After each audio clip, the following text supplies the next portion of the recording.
എംബോക്സ് ആശങ്കയിൽ ഇന്ത്യയിലും കനത്ത ജാഗ്രത. നമസ്കാരം, കൊട്ടാരക്കര മീഡിയയിലേക്ക് സ്വാഗതം. ആഗോളതലത്തിൽ എംബോക്സ് വ്യാപിക്കുന്ന പശ്ചാത്തലത്തിൽ കരുതൽ നടപടികളുമായി അധികൃതർ. ലക്ഷണവുമായി എത്തുന്ന യാത്രക്കാരെ കണ്ടെത്തുന്നതിനായി ജാഗ്രത പാലിക്കാൻ നിർദ്ദേശം നൽകിയിട്ടുണ്ട്. വിമാനത്താവളങ്ങൾ, തുറമുഖങ്ങൾ, ബംഗ്ലാദേശ്, പാകിസ്ഥാൻ അതിർത്തികൾ എന്നിവിടങ്ങളിലെ ഉത്തരവാദിത്തപ്പെട്ടവരെ ചുമതലപ്പെടുത്തിയെന്ന് മാധ്യമങ്ങൾ റിപ്പോർട്ട് ചെയ്യുന്നു. എംബോക്സ് രോഗികളെ ക്വാറന്റൈൻ ചെയ്യുന്നതിനും ചികിത്സിക്കുന്നതിനും ഡൽഹിയിൽ 3 സർക്കാർ ആശുപത്രികൾ തിരഞ്ഞെടുത്തിട്ടുണ്ട്. Ram Manohar Lohia hospital, Safdarjung hospital, Lady Hardinge hospital എന്നിവയാണ് തിരഞ്ഞെടുത്തത്. എംബോക്സ് കേസുകൾ കൈകാര്യം ചെയ്യാൻ ആശുപത്രികൾ സജ്ജമാക്കാൻ എല്ലാ സംസ്ഥാനങ്ങളോടും അധികൃതർ ആവശ്യപ്പെട്ടിട്ടുണ്ട്. ഈ ആശുപത്രികളെ നോഡൽ സെന്ററുകളായി നിയോഗിക്കുകയും വിവരങ്ങൾ പരസ്യപ്പെടുത്തണമെന്നും ബന്ധപ്പെട്ടവർ പറഞ്ഞു.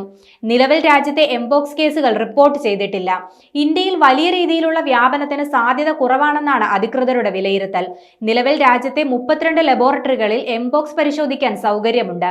2022 മുതൽ 116 രാജ്യങ്ങളിൽ നിന്ന് 99,176 കേസുകളും 208 മരണങ്ങളും റിപ്പോർട്ട് ചെയ്തിട്ടുണ്ടെന്ന് ലോകാരോഗ്യ സംഘടനയുടെ പ്രസ്താവനയിൽ പറയുന്നു.